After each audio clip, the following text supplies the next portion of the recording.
Hello दोस्तों, नमस्कार, good morning. आज हम बात करेंगे घटना चक्र की आई दृष्टि मैगजीन्स के बारे में। और ये मैगजीन्स 2024 वाली है। इस मैगजीन्स में हम कंप्लीट राष्ट्रीय परिदृश्य को डिस्कस करेंगे। ठीक, हो सकता है कि वीडियो थोड़ा सा लेट आए, बट हाँ, मैं जो है एक वीडियो में ट्राई करूँगा कि कंप्लीट एक टॉपिक को कराएं। ठीक, आइए डिस्कस करते हैं। ये जो है राष्ट्रीय परिदृश्य है, ठीक है ना। पहले देखो, वीडियो आने में लेट क्यों है ये बताता हूँ। पहले तो मार्केट में बुक ना मिली, ठीक, सभी को पता है। इसके बाद जो है जब बुक मिली तब इसे थोड़ा देखा, एंड नाउ अब हम आपके सामने। ठीक, इससे पहले की कुछ वीडियो पड़ी हैं, ठीक है ना। सैंपल जो पीडीएफ थी उसकी वाली, ठीक है ना, वो कवर करा दिया है पूरा, जिसमें संक्षिप्तियाँ थी, ठीक है ना। संक्षिप्त के रूप में जो है ना 6 टॉपिक थे, जैसे नेशनल था, इंटरनेशनल था, विज्ञान था, आर्थिकी था, ठीक, और संक्षिप्तियाँ था, और एक टॉपिक और था, कोई याद नहीं आ रहा। इस प्रकार से 6 टॉपिक थे, खेल और था खेल। ठीक, तो इसका 6 टॉपिक वहाँ कवर कर लिए हैं। अगर आपका कोई वनडे एग्जाम है तो प्लीज़ उन 6 टॉपिक को पढ़ लो, आपका 100% वहाँ से निकल जाएगा। ठीक, बाकी पीसीएस और आरओ एआरओ के लिए आपको ये भी देखना पड़ेगा। आइए डिस्कस करते हैं, बहुत ही प्यार से, बहुत ही अच्छे से, धीमे धीमे डिस्कस करेंगे। जब आप वीडियो देखो तो प्लीज़ वीडियो को थोड़ी सी स्पीड बढ़ा लेना, वहाँ से आप जो है ना आराम से देख सकते हो। एक रिक्वेस्ट है, please I request to all, और वो ये है कि आप केवल वीडियो पे निर्भर ना रहें। केवल please I request to all again, please आप वीडियो पे निर्भर ना रहें। आप ये ना सोचें कि वीडियो ही सब कुछ करा देगी, बट जो टीचर या जो यूट्यूबर कहते हैं, मुझे लगता है वो गलत कहते हैं। ठीक, वीडियो को आप जो है ना एक हेल्प के तरह से देख सकते हैं। उसके बाद जो है ना आपको खुद भी पीडीएफ बुक जैसे भी है वैसे पढ़ना पड़ेगा। ठीक, लास्ट में आपको मैं पीडीएफ की बता देता हूँ। पीडीएफ जो है आपको मिल जाएगी, लेकिन पीडीएफ आप तभी पढ़ना जब आपके पास बुक ना हो। ठीक, या बुक आपके मार्केट में ना मिल रही हो। ठीक, बुक है तो पीडीएफ मास्टर मत बनो, चुपचाप बुक से पढ़ो। ठीक, यहाँ पे हम बात करते हैं स्वच्छ सर्वेक्षण के बारे में, स्वच्छ सर्वेक्षण 2023 के बारे में, ठीक है ना। इसमें केवल मैं इम्पोर्टेंट टॉपिक या इम्पोर्टेंट पॉइंट को ही डिस्कस करूँगा। बाकी हम लाइन बाय लाइन नहीं पढ़ेंगे, क्योंकि लाइन बाय लाइन मान के चलो पढ़ रखी है, ठीक है ना, तो दोबारा पढ़ने की कोई ज़रूरत नहीं है। ठीक, स्वच्छ सर्वेक्षण 2023, देखो इसमें ना कहीं पिछला दिखाते हैं और उसकी हिस्ट्री के बारे में बात करते हैं। ठीक, इसमें जो नीचे टॉपिक होता है, यहाँ पे देखो ये लिखा है स्मरण तथ्य। यहाँ से क्वेश्चन जनरली बनते हैं, ठीक है ना। बाकी हम यहाँ भी देख लेते हैं थोड़ा सा।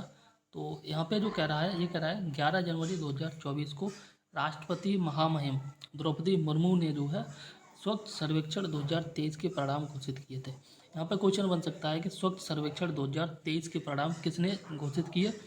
महामहिम राष्ट्रपति द्रौपदी मुर्मू जी ने घोषित किए, और डेट है 11 जनवरी 2024। ठीक है, 24 को घोषित किए गए 2023 वाले, इससे ज़्यादा कुछ भी ना पढ़ना। ठीक है ना। इस स्वच्छ सर्वेक्षण में जो 4477 शहरों का आकलन किया गया, और जिसमें जो 61 छावनी है और 88 गंगा किनारे बसे शहर हैं। ठीक, 61 छावनी है, ठीक, 88 गंगा किनारे बसे शहर हैं, और टोटल जो है शहरों का जो आकलन है 4477। ठीक, वही आगे बात करते हैं। इस प्रकार जो है सर्वेक्षण का या स्वच्छ सर्वेक्षण का जो यह 8वां संस्करण था, ये इम्पोर्टेंट है। 8वां संस्करण था, द्रौपदी मुर्मू ने आकलन किया या इसकी घोषणा की, ठीक है ना। और जो घोषणा की वो है जनवरी 11 2024, ठीक है ना। इसी प्रकार से आगे यहाँ पे बात करते हैं। विश्व का सबसे बड़ा शहरी स्वच्छता सर्वेक्षण बन गया है। 8वां है, और ये जो है विश्व का सबसे बड़ा शहरी स्वच्छता सर्वेक्षण बन गया। अब स्मृति तथ्य इसमें देखते हैं। इसमें जो कह रहा है कि स्वच्छ सर्वेक्षण 2023 में राष्ट्रीय स्तर समग्र रूप से 1 लाख से अधिक जनसंख्या की श्रेणी में लगातार इंदौर जो है 7वीं बार रहा है। लगातार इंदौर 7वीं बार रहा है, ये इंपॉर्टेंट पॉइंट है, ठीक है ना। और आगे बात कर रहा है सबसे स्वच्छ शहर घोषित कर दिया गया। ठीक, हालांकि इस वर्ष जो है इंदौर के साथ साथ सूरत को भी, ठीक है ना, एक नंबर या शीर्ष स्थान पे या प्रथम रैंक प्रदान की गई है। कौन कौन? इंदौर तो पिछले 7 साल से है ही टॉप पे। इंदौर के साथ जो है ना टॉप पे, फर्स्ट रैंक पे सूरत ने भी अपनी जगह बना ली। ठीक, यही बात करते हैं 10 शीर्ष 10 शहरों की रैंकिंग, ठीक है ना, 1 लाख से अधिक जनसंख्या वाली श्रेणी। तो पहले नंबर पे या फर्स्ट रैंक पे 2 शहर हैं, अभी हम बात की इंदौर मध्य प्रदेश का, सूरत गुजरात का। ठीक, वही बात करें दूसरे स्थान पे कोई भी नहीं है। ठीक ठीक, इसके बाद तीसरे स्थान पे नवी मुंबई है। ठीक, चौथे स्थान पे विशाखापट्टनम है, पाँचवें स्थान पे भोपाल है। 3 या 4 स्थान तक देखो, बाकी देखने की ज़रूरत नहीं है। अब अंत में देख लो, 10th प्लेस पे जो है ये पुणे महाराष्ट्र है। देखो यहाँ पे जो है ना, हम यूपी के एग्जाम की तैयारी कर रहे हैं, तो यूपी को ध्यान में रखते हुए यहाँ पर देखेंगे कि यूपी का कोई शहर तो नहीं है इन 1 से लेके 10 तक की श्रेणी में। ठीक, रैंक में। अब बात करते हैं शीर्ष 5 शहर 1 लाख से कम जनसंख्या श्रेणी में। ठीक है ना, तो यहाँ पे देख लो, टॉप यहाँ पे बात की है, सासवाड़ महाराष्ट्र का कोई शहर है, और ये जो है दूसरी रैंक पाटन एनपी बोलते हैं, और ये छत्तीसगढ़ का शहर है। ठीक, इसके साथ आगे बात करते हैं। इसमें तीसरे स्थान पर लोनावाला है। ठीक है ना, लोनावाला है। चौथे पे कराड़ है, और पाँचवें पे पंचगनी महाराष्ट्र का। ये छोड़ो, अब यहाँ पे देख लो शीर्ष 5 राज्य। ठीक है ना, देखो 5 शहरों की बात करें तो टॉप पे कौन है? सूरत है।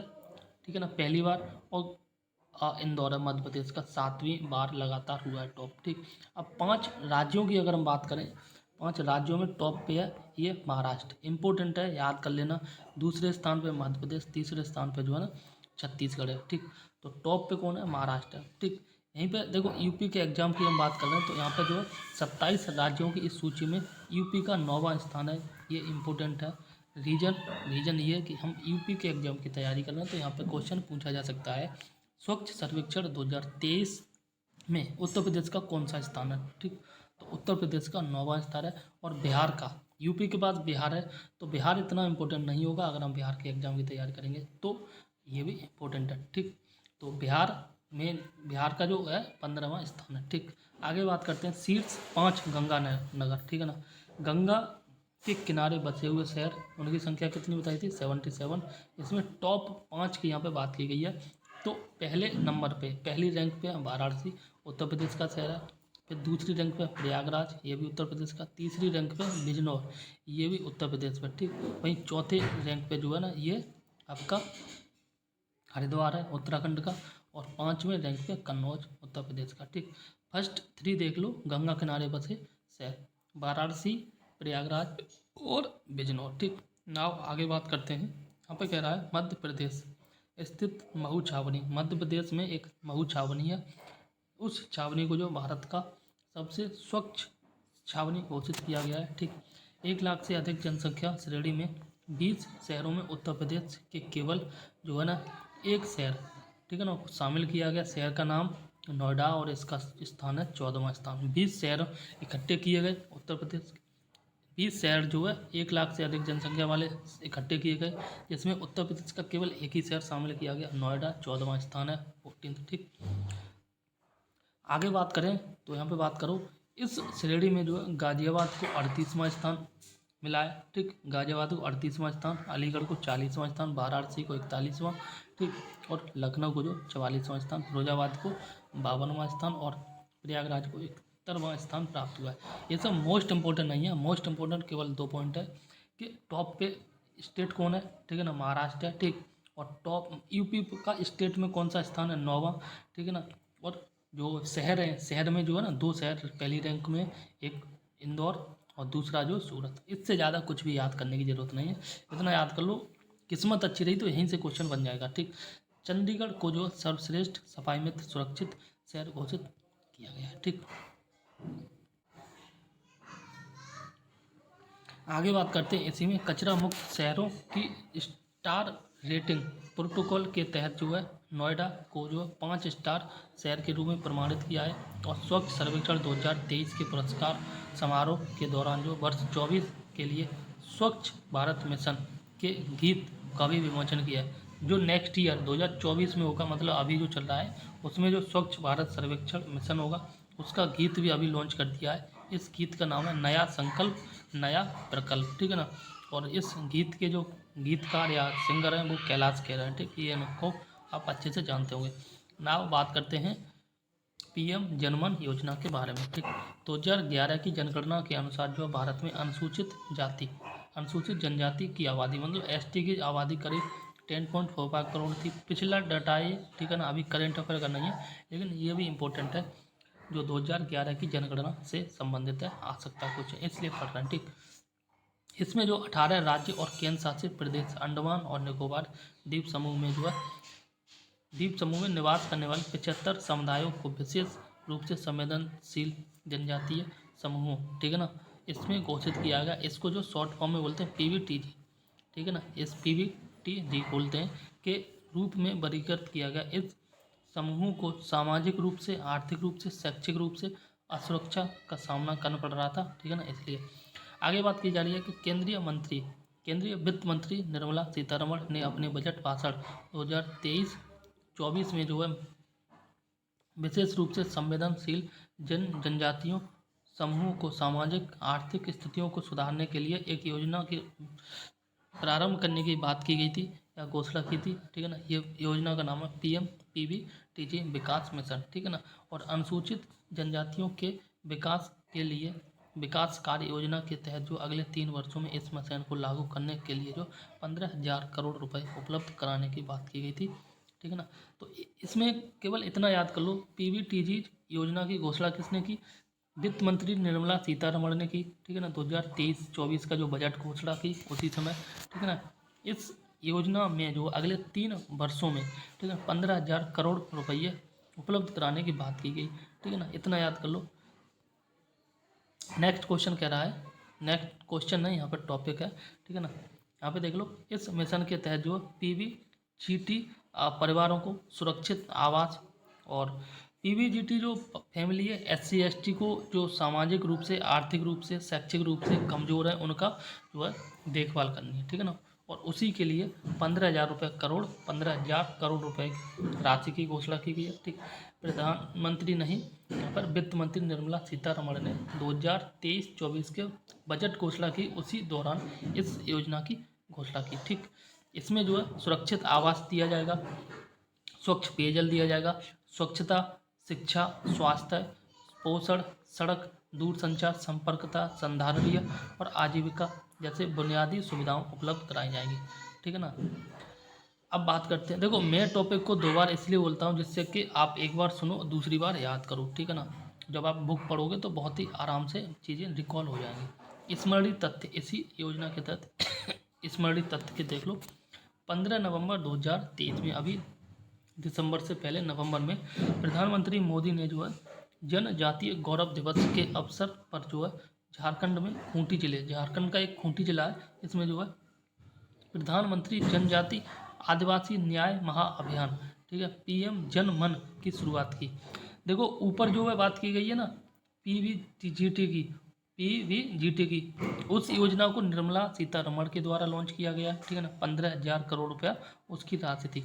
अगर हम बात करें PM जनमन योजना की, तो ये जो है ये प्रधानमंत्री मोदी के द्वारा लॉन्च किया गया है 15 नवंबर 2023 को। और कहाँ से? झारखंड के खूंटी जिला से। बस इतना याद कर लो। इसके बाद नेक्स्ट देख लो, PM जनमन। इसमें एक क्वेश्चन ऐसे पूछा जा सकता है, PM जनमन योजना का संबंध किससे है? तो PM जनमन योजना का संबंध आदिवासी जनजातियों से है, या कह सकते हैं ST लोगों से, ठीक है ना। उनके विकास से संबंधित है। PM जनमन मिशन का लक्ष्य जो है विशेष रूप से संवेदनशील उन 75 जनजातीय समूहों का विकास करना है, ठीक है ना, जो विभिन्न मंत्रालयों विभागों की योजनाओं से छूट गए, ठीक। आगे बात करते हैं, केंद्रीय मंत्रिमंडल ने इस मिशन के लिए वर्ष 2023-24 से वर्ष 2025-26 तक, ठीक है ना, 24,104 करोड़ रुपए के कुल व्यय को मंजूरी प्रदान की है, ठीक। उसकी राशि थी 15,000 करोड़, ठीक है ना, और इसकी राशि 24,104 करोड़ रुपया, ठीक। आगे बात करते हैं, तो आगे यहाँ पे देख लेते हैं कि यह मिशन जो केंद्रीय जनजाति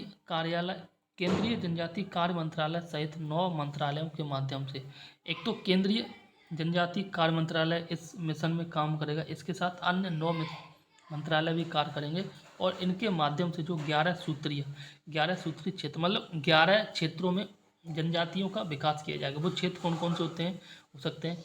पक्का मकान उपलब्ध कराया जाएगा, सड़क कनेक्टिविटी से उन्हें जोड़ा जाएगा, ठीक है, पाइप से जल आपूर्ति पर ध्यान केंद्रित करेगा, ठीक। इसी प्रकार से जो है ना, इस मिशन के लिए केंद्रीय जनजाति कार्य मंत्रालय नोडल एवं समन्वयक मंत्रालय होगा। ठीक, आगे देख लो, जबकि 8 अन्य या अन्य 8 विभाग या मंत्रालय अपने क्षेत्र विशेष से जुड़ी पहलों को लागू करेंगे। ठीक, देखो सच बात ये है, ये सब डॉक्यूमेंट में लिख दिया जाता है, बट प्रैक्टिकली ऐसा ग्राउंड लेवल पे होता है, बट 100% लागू नहीं होता है। ठीक, खैर वो अलग टॉपिक है, उस पर हम नहीं जाएंगे ना। अब बात करते हैं इस मिशन से जो है, इस मिशन से करीब 220 जिलों की, ठीक है ना, 22,500 से अधिक बस्तियों में निवास करने वाले 28 लाख से अधिक लोग लाभान्वित होंगे। अब इसका अभी से लक्ष्य भी रख दिया कि जिले कितने होंगे, 220, और जो है 22,500।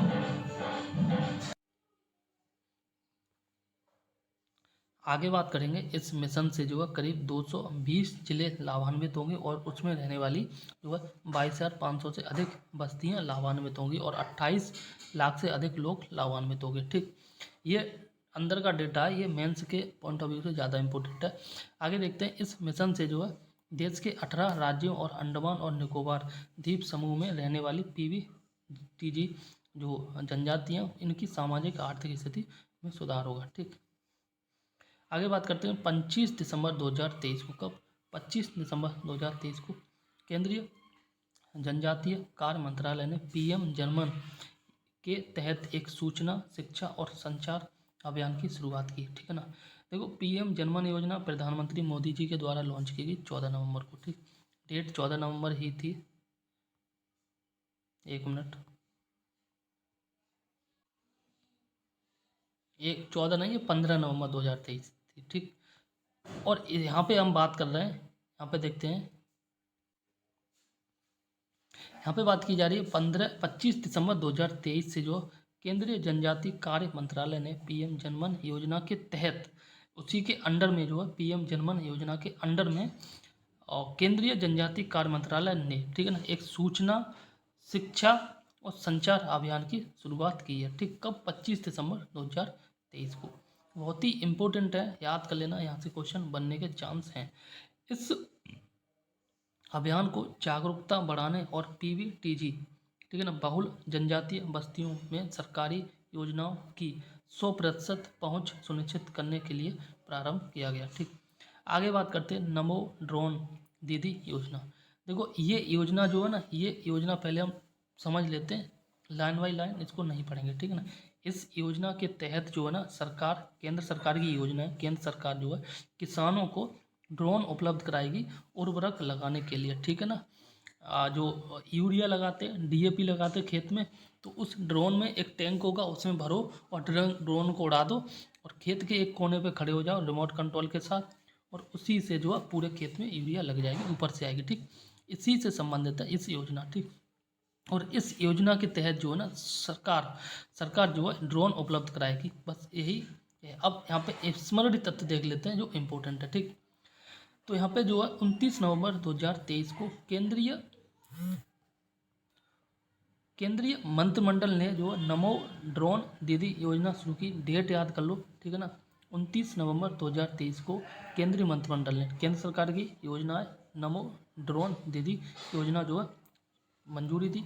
इस परिप्रेक्ष्य में जो 30 नवंबर या 29 नवंबर को योजना को मंजूरी दी और अगले दिन 30 नवंबर को जो है प्रधानमंत्री मोदी ने प्रधानमंत्री महिला किसान ड्रोन केंद्र का शुभारंभ भी कर दिया। ठीक, वहीं आगे बात करें तो यहाँ पे देख लो, यह एक केंद्र सरकार की केंद्रीय क्षेत्र की योजना है और इस योजना के लिए वर्ष 2024 और 2025 से वर्ष 2025 और 26 की अवधि के लिए वित्तीय परिव्यय 1261 रुपये निर्धारित किए गए। तो और इस योजना के तहत जो केंद्र सरकार के द्वारा 15,000 चयनित महिला स्वयं सहायता समूह, ठीक है ना, इनको जो है ड्रोन प्रदान किए जाएंगे। महिलाओं की संख्या कितनी है, 15,000, ठीक है ना, और इस जो महिलाएं इनको बोला जाएगा स्वयं सहायता समूह, ठीक है ना, शॉर्ट में बोलता है SHG, और इसकी फुल फॉर्म है सेल्फ हेल्प ग्रुप्स को जो है ड्रोन प्रदान किया जाएगा। इन ड्रोनों को किसानों को कृषि उद्देश्य के लिए किराए पर दिया जाएगा। ठीक, आगे बात की जा रही है ड्रोनों का उपयोग जो है किसानों के द्वारा खेतों में नैनो उर्वरक को और कीटनाशकों को छिड़काव के लिए किया जाएगा। वो सेम है, वही जो होता है ना, जो मैं अभी बताया वही है, ठीक है ना। और कुल 15,000 ड्रोनों में से 500 ड्रोनों को उर्वरक कंपनियों के द्वारा उपलब्ध कराया जाएगा, ठीक है ना। 15,000 ड्रोन उपलब्ध कराएंगे, जिसमें से 500 जो ड्रोन है वो उर्वरक कंपनियां देंगी, ठीक है ना। बाकी के 14,500, ये डिटेल में है, पढ़ लो, बस समझना नहीं है, ठीक है ना, मतलब याद मत करना, ठीक है। 2 वर्षों में केंद्रीय सरकार के माध्यम से उपलब्ध कराए जाएंगे, ठीक है ना। और वही बात की जा रही है, इस या एक ड्रोन उसके सहायक उपकरणों की कुल लागत लगभग 10 लाख रुपये होती है, ठीक है ना। एक ड्रोन और उसके सहायक उपकरण होंगे, उसकी लागत करीब 10 लाख होगी। आगे बात करते हैं, अभी देख लो, एक महिला स्वयं सहायता समूह में ड्रोन की जो 80% लागत करीब 8 लाख रुपये, ठीक है ना। यहाँ पर 10 लाख बताई, 80% 8 लाख हो गए, ठीक है ना। केंद्रीय वित्तीय सहायता के माध्यम से प्राप्त होगी।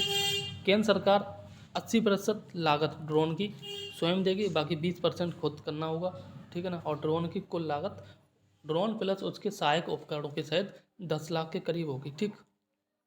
यहाँ पे बात की जा रही है, इस योजना के तहत जो प्रत्येक चयनित महिला स्वयं सहायता समूहों में से एक एक सदस्य को ड्रोन पायलट प्रशिक्षण प्रदान किया जाएगा। इनको जो है, जो महिला होंगी स्वयं सहायता समूह वाली, उनको जो है ड्रोन चलाना भी सिखाया जाएगा, ठीक। और जबकि समूह के किसी अन्य सदस्य को ड्रोन तकनीशियन और सहायक के रूप में भी प्रशिक्षित किया जाएगा, ठीक। आगे बात की जा रही है, स्पष्ट है कि इस योजना के तहत जो है ग्रामीण महिलाओं को ड्रोन संचालन में प्रशिक्षित करके उन्हें ड्रोन दीदी रूपांतरित किया जाएगा, मतलब ड्रोन दीदी कहा जाएगा, ठीक। आगे बात की जा रही है, ज्ञातव्य है कि प्रधानमंत्री ने जो है 15 अगस्त 2023 को 77वें स्वतंत्रता दिवस के अवसर पर अपने संबोधन में ड्रोन दीदी योजना की घोषणा की थी।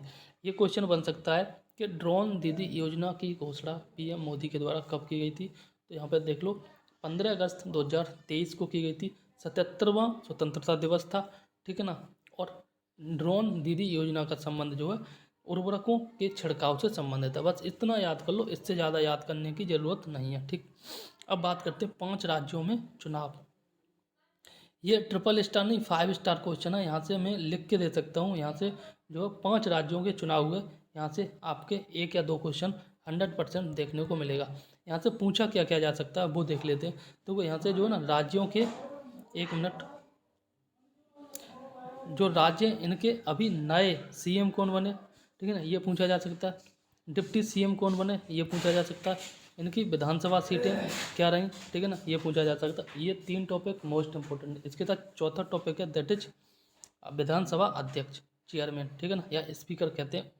4 टॉपिक, सीएम, डिप्टी सीएम, विधानसभा और जो है विधानसभा अध्यक्ष, 4 टॉपिक है मोस्ट इंपोर्टेंट पूछे जा सकते हैं। इसके अलावा जो है ना क्या पूछा जा सकता है, दैट इज हो सकता है राज्यसभा में की सीटें कितनी है, उस राज्य में राज्यसभा की सीटें कितनी है, ठीक है ना, लोकसभा की सीटें कितनी है, और उस राज्य में अगर विधान परिषद है, ठीक है ना, तो वह उसकी सीटें कितनी है, ठीक है ना। एक ये भी पूछा जा सकता है कि राज्य का गठन कब हुआ, ठीक है ना। बस इससे ज़्यादा कुछ भी नहीं पूछेगा, ठीक है ना। अब बात कर लेते हैं इसके डिटेल में। भारतीय संविधान के अनुच्छेद 172 एक के साथ जो पठित अनुच्छेद 324 तथा जन प्रतिनिधित्व अधिनियम 1951, the representation of the people act 1951 की धारा 15 के तहत जो है प्रदत्त प्राधिकार एवं शक्तियों के माध्यम से भारत निर्वाचन आयोग ECI election commission of India राज्यों की विधानसभा की वर्तमान अवधि की समाप्ति के पूर्व जो नई विधानसभा के गठन के लिए स्वतंत्र, निष्पक्ष, सहभागी, सुगम, समावेशी और सुरक्षित निर्वाचन संपन्न कराने के लिए प्रतिबद्ध है, ठीक। इसी संवैधानिक आवश्यकता के दृष्टिगत ही जो 5 राज्यों में, 5 राज्य कौन से, ये भी पूछा जा सकता है। 4 राज्य दे दिया जाएगा, ठीक है ना, और बोल देगा अभी हाल ही में इन 4 राज्यों में से किस में चुनाव नहीं हुए थे, ठीक है, बाकी 3 में तो हुए ही थे। तो ये याद कर लो, छत्तीसगढ़ हुआ था, छत्तीसगढ़ का बड़ा भैया मध्य प्रदेश, कैसे मध्य प्रदेश से ही छत्तीसगढ़ कटा, ठीक। इसके बाद जो है ना छत्तीसगढ़ मध्य प्रदेश के पास में राजस्थान, तो 3 राज्य याद कर लो। मध्य प्रदेश का एक भाई राजस्थान और मध्य प्रदेश का छोटा भाई ये आपका छत्तीसगढ़, 3 राज्य हो गए। तेलंगाना, तेलंगाना जो है नीचे पड़ता है साउथ में, और मिजोरम ये नॉर्थ ईस्ट का स्टेट है, ठीक। इस प्रकार से जो ना ये 5 राज्य हैं, एक बार दोबारा डिस्कस करते हैं, ठीक है ना। तो वो है क्या चीज़ है, छत्तीसगढ़ मध्य प्रदेश, मिजोरम, राजस्थान और आपका जो ना तेलंगाना में विधानसभा चुनाव संपन्न होंगे। ठीक, अब बात करते हैं सबसे पहले छत्तीसगढ़ के बारे में, छत्तीसगढ़ विधानसभा के बारे में। तो यहाँ पे देख लो छत्तीसगढ़ विधानसभा चुनाव में, इसमें जो छत्तीसगढ़ विधानसभा चुनाव संसदीय एवं विधानसभा निर्वाचन क्षेत्र के परिसीमन आदि ये सब छोड़ो, ठीक है ना, ये सब नहीं आने वाला, ठीक है ना। यहाँ पे देखते हैं छत्तीसगढ़ में विधानसभा की सीटें कितनी है, 90 हैं, याद कर लेना, ठीक है ना, 90 सीटें हैं, ठीक है ना। और इसमें आरक्षित हैं 10 सीटें जो एससी के लिए आरक्षित हैं, वही 29 सीटें जो एसटी के लिए आरक्षित हैं। और भारत निर्वाचन आयोग के द्वारा जो अधिसूचना जारी की, ये सब छोड़ो। देखो एक पॉइंट इंपॉर्टेंट है, दैट इज विधानसभा सीटें छत्तीसगढ़ में 90 हैं, ठीक है ना। बाकी याद करना है तो 10 सीटें एससी की हैं और यहाँ पर 29 सीटें जो है एसटी की, इतना याद कर लो, इससे ज़्यादा कुछ भी याद करने की ज़रूरत नहीं। आगे देख लो, राज्य में नई विधानसभा के गठन के लिए 2 चरणों में चुनाव हुए, ये भी इम्पोर्टेंट नहीं है। तो प्रथम चरण में जो 20 विधानसभा सीटों का निर्वाचन हुआ, वहीं दूसरे चरण में 70 विधानसभा निर्वाचन क्षेत्रों का चुनाव हुआ, ठीक है ना। आगे बात करते हैं, यहाँ पे देख लो छत्तीसगढ़ विधानसभा चुनाव 2023 के लिए चुनाई चिरई को जो है शुभंकर घोषित किया गया। ये क्वेश्चन इंपॉर्टेंट है, हो सकता है पूछा जाए, लेकिन अगर आप छत्तीसगढ़ का एग्जाम देने जा रहे हो तो ज़्यादा इंपॉर्टेंट है, ठीक है ना। तो इसके लिए जो शुभंकर था, इसका नाम था चुनाई चिरई, ठीक। और यूपी के एग्जाम के लिए मुझे नहीं लगता इंपॉर्टेंट होगा, ठीक। बाकी देख लो छत्तीसगढ़ विधानसभा चुनाव 2023 में कुल जो है 76% मतदान हुआ, ठीक है ना। वहीं बात करें छत्तीसगढ़ विधानसभा के लिए परिणाम जो है ये घोषित किए गए 3 दिसंबर 2023 को। परिणामों के अनुसार जो सत्तारूढ़ पार्टी थी कांग्रेस, ठीक है ना, को पराजित करके बीजेपी ने यहाँ पर जो बहुमत हासिल किया, मतलब कांग्रेस हार गई, बीजेपी ने अपना बहुमत हासिल किया। और आगे देख लो 2023 में चुनावों में छत्तीसगढ़ विधानसभा में कुल 19 महिलाएं निर्वाचित हुई, ठीक है ना। तो महिलाएं कितनी है निर्वाचित हुई हैं, 19 हैं, ठीक है ना। और यह संख्या जो छत्तीसगढ़ विधानसभा के गठन के बाद सर्वाधिक इसलिए हो सकता है पूछा जाए, तो 19 महिलाएं सर्वाधिक गठित हुई, ठीक है ना। बीजेपी ने सरकार बनाई, 90 सीटें हैं, ठीक है ना। और वहीं एससी की बात करें और एसटी की बात करें तो यहाँ पे देख लो एससी की सीटें यहाँ पे बताई थी अभी 10, ठीक है ना, अगर मैं गलत नहीं हूँ तो एससी की सीटें 10 बताई और एसटी की सीटें जो है 29 बताई, ठीक बस। और टोटल विधानसभा की सीटें 90 हैं। इतना ही अब तक हम डिस्कस किए, वो हम आपको बता दिए, ठीक। आगे बात करते हैं,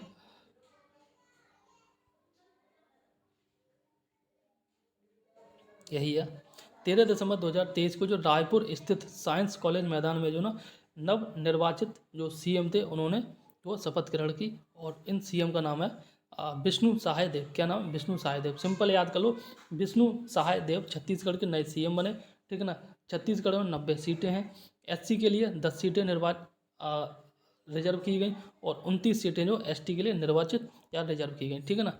इसके साथ 19 महिलाएं निर्वाचित हुई हैं, जो अब तक के सबसे अधिक है। और छत्तीसगढ़ का इस बार जो है ना 6वां विधानसभा चुनाव है। ये 4-5 पॉइंट हैं, याद कर लो, ठीक है ना। ये ऐसे व्यक्तिगत रूप से छत्तीसगढ़ के चौथे मुख्यमंत्री हैं, ठीक है, व्यक्तिगत रूप से चौथे मुख्यमंत्री। वहीं विष्णुदेव सहाय छत्तीसगढ़ के पहले आदिवासी मुख्यमंत्री, ये इंपॉर्टेंट है, याद कर लो, ठीक है ना। नेक्स्ट क्वेश्चन कह रहा है देव विष्णु देव सहाय वर्ष 2023 में जो है कुनकुरी विधानसभा क्षेत्र के विधायक के रूप में निर्वाचित हुए थे, ठीक है ना।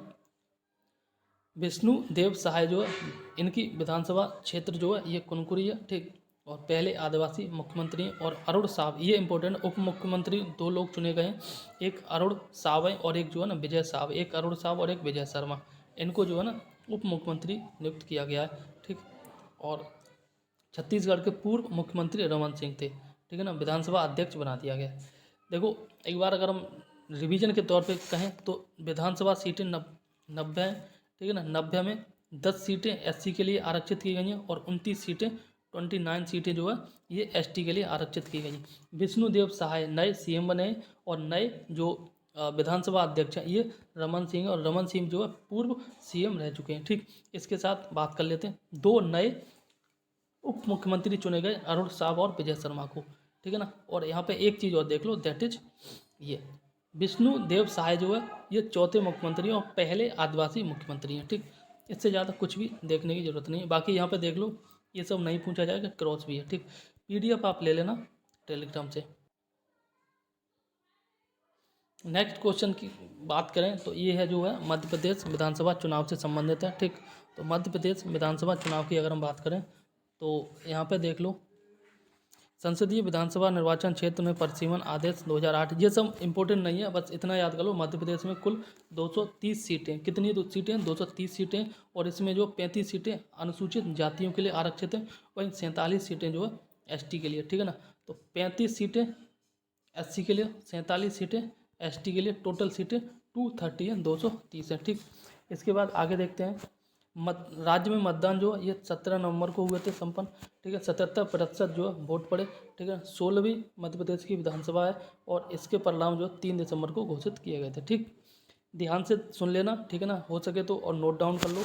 वही बात करें, भारतीय जनता पार्टी ने जो 70% से अधिक सीटें जीतकर बहुमत हासिल किया।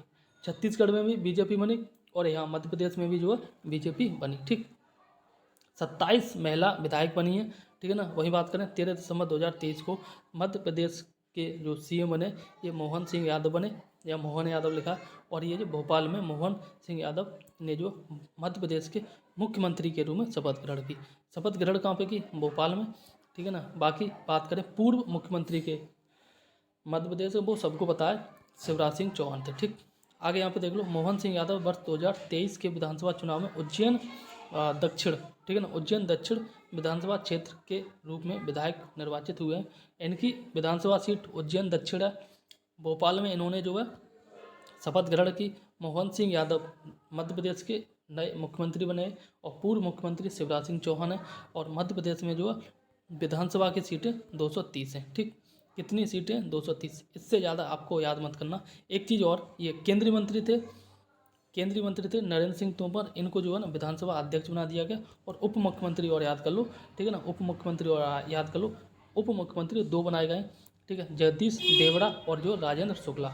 एक बार और मैं रिवीजन करता हूँ, देखो, मुख्यमंत्री बनाए मोहन सिंह यादव, ठीक है ना, 230 विधानसभा सीटें, ठीक है ना, और नरेंद्र सिंह तोमर को जो विधानसभा का अध्यक्ष बनाया गया, और 2 उप मुख्यमंत्री बनाए गए, एक है जगदीश देवगड़ा और दूसरे हैं राजेंद्र शुक्ला। ठीक है ना, इससे ज़्यादा आप याद मत कर लेना, ये सब क्रॉस है, ये मत पढ़ना, ठीक है ना आने वाला है। अब बात करते हैं मिजोरम विधानसभा चुनाव। मिजोरम विधानसभा चुनाव की कुल 40 सीटें, कितनी? 40 सीटें। इसमें जो 39 सीटें, 39 सीटें जो ST के लिए रिजर्व है। ठीक है ना, वही बात करें निर्वाचन आयोग द्वारा सूचित, ये सब एक चरण में चुनाव कराएगा, इससे ज़्यादा कुछ भी याद मत कर लेना। आगे देखते हैं, यहाँ पे जो राज्य में 7 नवंबर को संपन्न हुए थे मतदान। ठीक है ना, मिजोरम विधानसभा चुनाव 2023 में 80% मतदान पड़े और 9वीं मिजोरम में जो इस बार चुनाव हुए 9वीं मिजोरम विधानसभा का गठन किया गया। ठीक है ना, और चुनाव के परिणाम जो है 4 दिसंबर को घोषित कर दिया गया था। ठीक, 27 सीटें जीतकर किसने, टोटल कितनी सीटें? 30 में से 29 सीटें जो है ना ST के लिए रिजर्व है। ठीक है ना, और 29 में से जो है 27 सीटें जीती, किसने जीती? जोरम पीपल्स मूवमेंट ने, किसने? ZPM ने। ठीक है ना, और बहुमत प्राप्त किया। ठीक, आगे बात कर लेते हैं, वर्ष 2023 के चुनावों में इस दल ने जो पहली बार एक मान्यता प्राप्त राजनीतिक दल के रूप में भाग लिया। ठीक है ना, पहले यह जो पार्टी थी, ये क्षेत्रीय दल था, कोई पार्टी नहीं थी, और इस बार जो है ना एक पार्टी बन गई, और पार्टी के रूप में पहली बार में ही इसने 29 सीट में से 27 सीटें जीतकर पहली बार में ही बहुमत हासिल किया। ठीक है ना, बाकी आगे देखते हैं, 9वीं मिजोरम विधानसभा के गठन के लिए चुनाव में जो है ना कुल 3 महिलाएं निर्वाचित हुई। ठीक, कितनी महिला निर्वाचित हुई? 3 महिला निर्वाचित हुई। और 1972 में मिजोरम विधानसभा के गठन के बाद यह पहला अवसर है जब एक से अधिक महिला का चुनाव विधानसभा सदस्य के रूप में हुआ है। मतलब पहले एक रही होगी, ठीक है ना, और अब जो है ना 3 महिलाएं निर्वाचित हुई हैं। ठीक है ना, 27 सीटें जीती हैं एक पार्टी ने। ये पार्टी पहली बार पार्टी बनी है, इससे पहले क्षेत्रीय दल था। ठीक है ना, तो यही सब याद करना है। बाकी यहाँ पे देखते हैं इसके मुख्यमंत्री कौन बने हैं। 8 दिसंबर 2023 को, कब? 8 दिसंबर 2023 को पार्टी का नाम था क्या है? ZPM। ठीक है ना, पार्टी, और इनके जो नए नेता या नए जो है ना CM बने लाल धोमा।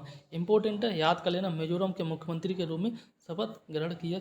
यह जो पिछले 40 वर्षों में प्रथम अवसर है जब मिजोरम नेशनल फ्रंट MNF और भारतीय राष्ट्रीय कांग्रेस के अतिरिक्त जो है किसी अन्य पार्टी ने या किसी अन्य पार्टी के नेता के रूप में मिजोरम के मुख्यमंत्री के रूप में शपथ ग्रहण की है।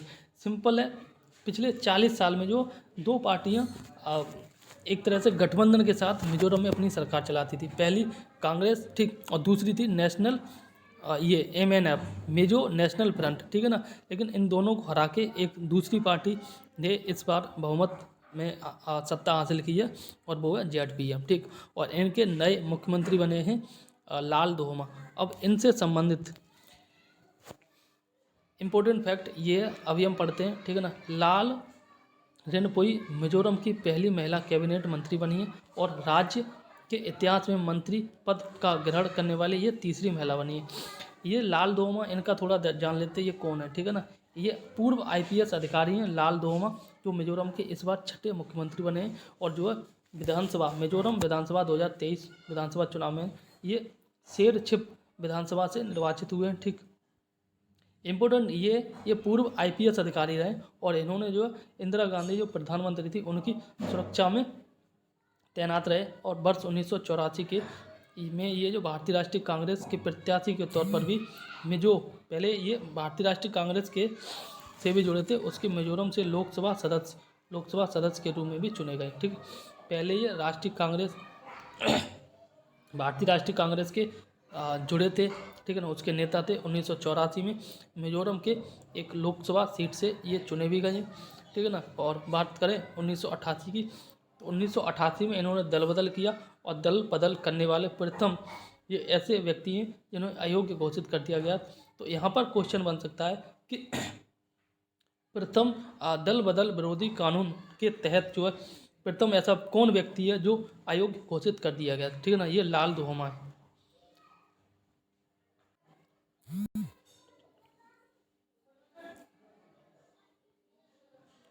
आगे बात करते हैं राजस्थान विधानसभा चुनाव के बारे में, ठीक है ना।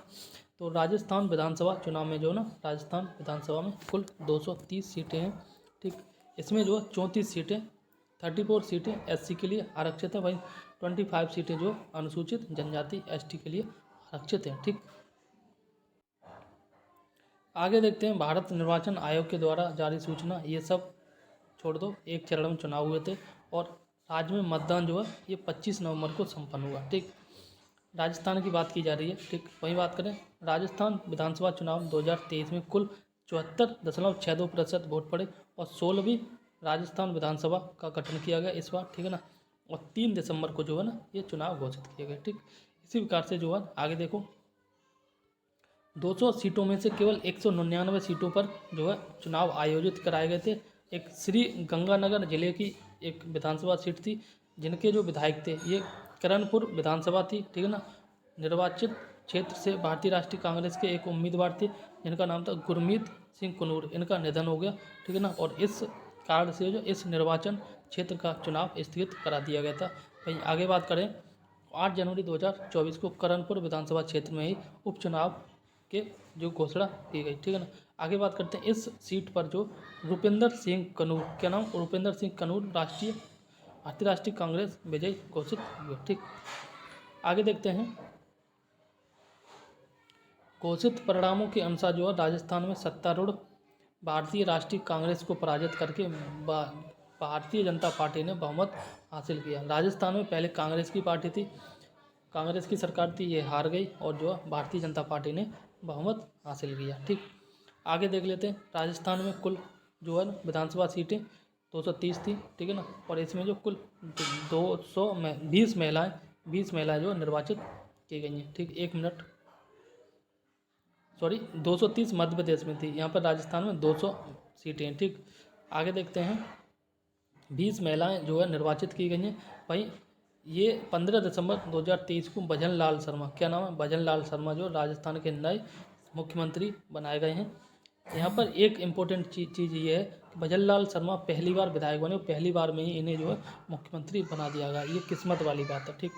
यहाँ पर देखते हैं भजन लाल शर्मा 2023 के विधानसभा चुनाव में सांगनेर इनकी विधानसभा क्षेत्र है और ये प्रथम अवसर है जब यहाँ यही नाम है भजन लाल शर्मा, शॉर्ट में लिख दिया है, श्री शर्मा विधायक के रूप में जो निर्वाचित हुए, प्रथम बार जो है विधायक के रूप में निर्वाचित हुए और प्रथम बार में इन्हें जो CM बना दिया। राजस्थान के उप मुख्यमंत्री देख लो, एक बनी है दिया कुमारी और दूसरी बनी है प्रेमचंद बैरवा। ठीक, पहली दिया कुमारी, ठीक, और दूसरी है जो प्रेमचंद बैरवा, ये उप मुख्यमंत्री बने गए। वासुदेव देवनानी को जो विधानसभा का अध्यक्ष बनाया गया। ठीक, आगे बात कर, ये सब इंपॉर्टेंट नहीं है, देख लेना आप बुक से, ठीक है ना, या PDF से, जैसे भी है। आगे बात करते हैं, ये सब छोड़ो, आगे बात करते हैं तेलंगाना विधानसभा चुनाव के बारे में। ठीक, तेलंगाना विधानसभा चुनाव के बारे में, तो इसमें जो है तेलंगाना की कुल 119 सीटें, और 119 में 19 सीटें जो है अनुसूचित जाति SC के लिए आरक्षित है, वही 12 सीटें जो है ना ये ST के लिए आरक्षित है। ठीक, 119 सीटें, ठीक, SC के लिए 19 सीटें आरक्षित है, और वही ST के लिए 12 सीटें आरक्षित है। ठीक, भारत निर्वाचन आयोग के द्वारा जो जारी अधिसूचना के तहत जो नई विधानसभा के गठन के लिए एक चरण में चुनाव करवाने की घोषणा की गई। ठीक है ना, यहाँ भी एक ही चरण हुआ, राजस्थान में एक ही चरण में चुनाव हुए। राजस्थान में 200 सीटें, मध्य प्रदेश में 230 सीटें, ठीक है ना, और मध्य प्रदेश में जो विधानसभा अध्यक्ष बने थे उनका नाम है नरेंद्र सिंह तोमर, ये पहले जो केंद्रीय मंत्री हो चुके हैं, रह चुके हैं। ठीक, ये दोबारा मैं इसलिए बोल रहा हूँ जिससे कि आपको जो है ना रिवीजन हो जाए, रिकॉल हो जाए। ठीक, कन्फ्यूजन ना रहे। राज्य में मतदान जो 30 नवंबर 2023 को संपन्न हुए। ठीक है ना, और तेलंगाना विधानसभा चुनाव में 71.34% जो है मतदान हुए। ठीक है ना, और आगे देख लो, तीसरी तेलंगाना विधानसभा के गठन के लिए जो है चुनाव के परिणाम जो है ये 3 दिसंबर 2023 को घोषित किए गए। परिणामों के अनुसार जो तेलंगाना के गठन के बाद राज्य में सत्तारूढ़ भारतीय राष्ट्र समिति, क्या नाम, भारत राष्ट्र समिति पार्टी को पराजित करके जो भारतीय राष्ट्रीय कांग्रेस ने जो बहुमत हासिल किया। ठीक, तो तेलंगाना की बात करें, तेलंगाना में राष्ट्रीय कांग्रेस ने सरकार बनाई है। भारत राष्ट्र समिति एक पार्टी रही होगी वहाँ की, ठीक है ना, वो हार गई। ठीक, आगे बात करते हैं, भारतीय राष्ट्रीय कांग्रेस ने इस राज्य में जो है कुल 119 सीटों में से जो है 64 सीटों पर विजय प्राप्त की। ठीक है ना, वही बात करें 2023 के चुनाव में राज्य में लगभग 8% महिलाएं, 8% महिलाएं जो है, और कुल 10 महिलाएं निर्वाचित हुई हैं। ठीक, आगे देखते हैं, 7 दिसंबर 2023 को जो भारतीय राष्ट्रीय कांग्रेस के, इनका नाम है अनुमुला रेवंत, क्या नाम है, अनुमुला रेवंत रेड्डी, ठीक है ना, राज्य के नए CM बनाए गए हैं। ठीक, आगे बात करते हैं, अनुमुला रेवंत रेड्डी तेलंगाना के दूसरे मुख्यमंत्री हैं। ठीक है ना, और 2023 में चुनाव में तेलंगाना के कोडंगल विधानसभा क्षेत्र से निर्वाचित हुए। वही बात करें, जबकि मल्लू भट्टी विक्रमार्क, ठीक है ना, मल्लू भट्टी विक्रमार्क, देखो अब तक हमने एक चीज़ देखी, सब राज्य के जो उप मुख्यमंत्री 2 बनाए गए, लेकिन तेलंगाना में केवल 1 बनाया गया। ठीक है ना, रेवंत रेड्डी को तो CM बनाया गया यहाँ का। ठीक है ना, और मल्लू भट्टी विक्रमार्क, ठीक है ना, मल्लू भट्टी, इतना याद कर लो, मल्लू भट्टी को जो उप मुख्यमंत्री बनाया गया। ठीक, आगे अब बात करते हैं अनुच्छेद 370 के बारे में, सर्वोच्च न्यायालय का ऐतिहासिक फैसला। ठीक है ना, ये जो चीज़ है ना, ये सारी 370 अनुच्छेद 1949 में अस्थायी रूप से प्रदान किया गया था। ये सब ना आप बुक से पढ़ लेना। ठीक है ना, जो इम्पोर्टेंट पॉइंट है वो मैं आपको यहाँ पे डिस्कस करूँगा। ठीक है ना, जो बुक जो है ना, आई कैन से कि एग्जाम में आने की संभावना। ठीक, स्मृति तथ्य में देखते हैं, इसमें जो 11 दिसंबर 2023 को जो ना 5 जजों की एक बेंच बैठी थी, जिसने जो 5-0 से फैसला सुनाया। 5-0 का मतलब होता है 5 जजों ने जो है एक ही तरफ का फैसला सुनाया, मतलब 5 जजों का एक ही मत था, एक ही विचार था। ठीक है ना, तो ऐसा नहीं है कि 3 मत का अलग था और 2 मत का अलग था। ठीक है ना, तो 5 जजों ने एक मत होकर बोला था कि जो केंद्र सरकार ने 2023 में 370 हटाने का जो फैसला किया था, ठीक है ना, वो फैसला वैध है। बस इतना याद कर लो। बस इसकी जो अध्यक्षता 5 जजों की टीम थी, इनकी अध्यक्षता जो है DY चंद्रचूड़ जी ने की थी। ठीक है ना, और इसके बाकी अन्य जस्टिस हैं वो देख लो यहाँ पे। और इसी फैसले में जो आगे अनुच्छेद 370 के बारे में इन लोगों ने कहा था कि यह जो एक अस्थायी उपबंध था, और यह अनुच्छेद संक्रमणकालीन उद्देश्य की पूर्ति के लिए, आपातकालीन उद्देश्य की पूर्ति के लिए, ट्रांजिशनल, ठीक है ना, के लिए भारतीय संविधान में शामिल किया गया था, मतलब स्थायी नहीं था। ठीक, आगे बात की जा रही है 370 को हटाने के लिए जो वैध ठहराते हुए, ठीक है ना, वैध ठहराते हुए धारित किया कि जम्मू और कश्मीर की संविधान सभा की अनुपस्थिति में राष्ट्रपति जो है जम्मू और कश्मीर के संदर्भ में आदेश जारी कर सकता है। ठीक, और इसी फैसले के तहत जो है ना, तो जम्मू कश्मीर का खुद का संविधान था उसे जो है ना निरस्त कर दिया गया। ये सब यही है, बाकी कुछ खास नहीं है, ठीक है ना। और यहाँ पे देख लो, राष्ट्रपति जो है ना ये एक तरफा अधिसूचना जारी कर सकते हैं 370 के तहत दी गई शक्तियों के प्रयोग करते हुए, ठीक। भाई यहाँ पे देख लो कि इस हेतु जो है संसद के दोनों सदनों लोकसभा और राज्यसभा के साधारण बहुमत से अनुमोदन की आवश्यकता है, ठीक। आगे बात करें तो सर्वोच्च न्यायालय ने जो इस तथ्य को भी सही ठहराया था, ठीक। आगे देखते हैं, अनुच्छेद 370 निरस्त हो चुका है और जम्मू और कश्मीर का जो संविधान का अब अस्तित्व नहीं है, जो अभी मैंने बोला था, ठीक है ना। बाकी यहाँ देखते हैं कि न्यायालय ने केंद्र सरकार को जम्मू व कश्मीर के राज्य के दर्जे को बहाल करने और वर्ष 2024 तक जो है विधानसभा चुनाव कराने का जो निर्देश दिया, ठीक। आगे देखते हैं, जम्मू व कश्मीर पुनर्गठन संशोधन विधेयक 2023 एवं जम्मू कश्मीर आरक्षण संशोधन विधेयक 2023, ठीक है ना। ये सब आप देख लेना, बस मुझे ना लग रहा कि अभी जो इम्पोर्टेंट है पहले का है, ठीक है ना, जब जो है जम्मू कश्मीर से 2019 में 370 को हटाया गया था, ठीक है ना, बस वही है। आगे देखते हैं, कोशिश करेंगे कि ज़्यादा से ज़्यादा ऐसी वीडियो में कवर कर लें, ठीक। ये भी मुझे लग रहा है कोई खास नहीं है, ठीक है। जम्मू कश्मीर पुनर्गठन संशोधन विधेयक 2023, ठीक है, 12 दिसंबर को लोकसभा द्वारा पारित किया गया, 18 दिसंबर 2023 को जो राज्यसभा द्वारा पारित किया गया और इस विधेयक के माध्यम से जम्मू और कश्मीर पुनर्गठन अधिनियम 2019 में संशोधन प्रस्तावित है, ठीक। आगे देख लो, इस विधेयक के अनुसार जहाँ तक संभव हो सके जम्मू व कश्मीर विधानसभा में सभी निर्वाचित सीटों में से महिलाओं के लिए 1/3 सीटें आरक्षित करने का प्रावधान है और यह आरक्षण विधानसभा में अनुसूचित जातियों और अनुसूचित जनजातियों के आरक्षण सीटों पर भी लागू होगा, ठीक है ना। और नेक्स्ट देख लो, इस विधेयक के प्रावधान और विधेयक के कानून के बाद बनने के बाद जो संचालित होने वाली जनगणना के बाद जो है प्रभावी होंगे, ठीक। आगे देखते हैं, मेरा युवा भारत। क्या मेरा युवा भारत, ये देखते हैं 15 अगस्त 2022 को जो भारत की स्वतंत्रता की 75वीं वर्षगांठ मनाई गई। कब? 15 अगस्त 2022 को, ठीक है ना। और उसी समय 75वीं वर्षगांठ के दौरान जो 100वीं वर्षगांठ, देखो क्या है, 15 अगस्त 2022 को जो भारत स्वतंत्र हुआ उसका 75वीं वर्षगांठ मनाई गई और 75वीं वर्षगांठ से लेके और जब 100वीं वर्षगांठ मनाई जाएगी, ये 25 साल का जो टाइम पीरियड है, इसी 25 साल के टाइम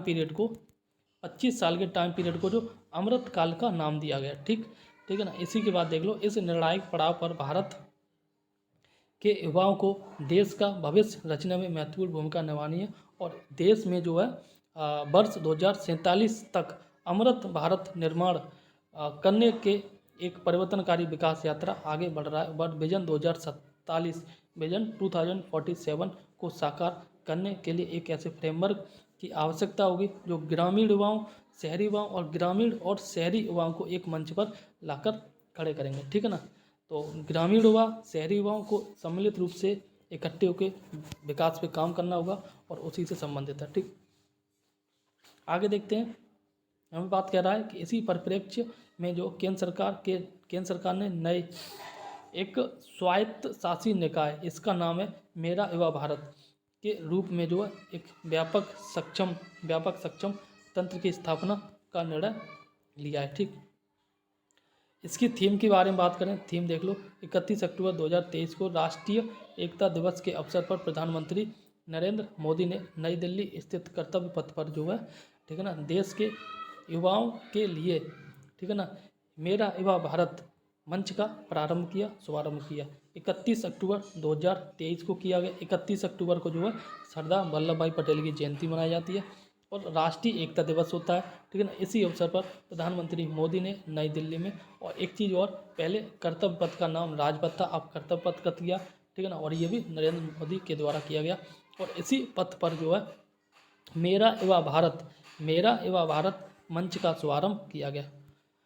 आगे देखते हैं, मेरा युवा भारत युवा कार्यक्रम एवं खेल मंत्रालय भारत सरकार के द्वारा स्थापित एक स्वायत्त निकाय मतलब है स्वतंत्र रूप से निकाय है, ठीक है ना।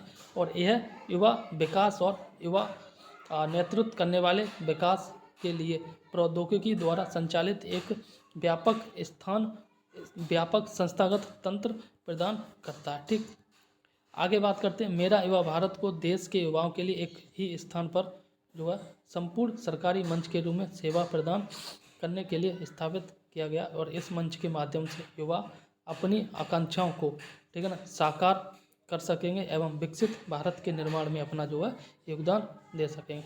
एक्चुअली बात की जा रही है वर्ष 2047 तक जो है भारत को विकसित भारत बनाने का लक्ष्य रखा गया। इसीलिए युवाओं के द्वारा कहा गया है कि युवा, ग्रामीण युवा और शहरी युवा मिलकर आपस में भारत का विकास करें। ठीक, आगे देखते हैं। मेरा युवा भारत मंच राष्ट्रीय युवा समिति में राष्ट्रीय युवा नीति में दी गई युवा या यूथ की परिभाषा के अनुरूप जो 15 से 29 वर्ष के युवाओं को इसमें लाभान्वित होगा या सम्मिलित किया गया। ठीक, आगे देख लो।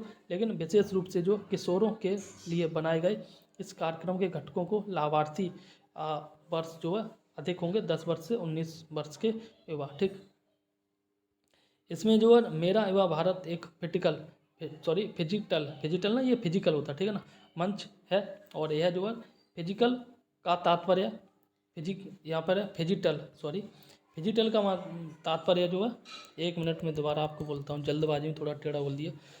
मेरा युवा भारत, ठीक है ना, एक फिजिटल मंच है। ठीक, और फिजिटल का जो मतलब है ये 2 शब्दों से मिलकर बना है, फिजिकल और डिजिटल। ठीक है ना, 2 शब्दों से मिलकर बना है, जिसमें जो है भौतिक गतिविधि के साथ साथ जो है डिजिटल रूप से जुड़ने का भी अवसर शामिल है। ठीक, आगे देखते हैं। यह युवाओं को मात्र निष्क्रिय प्राप्तकर्ता की जगह जो है विकास का सक्रिय संचालक के रूप में जो है मदद करेगा।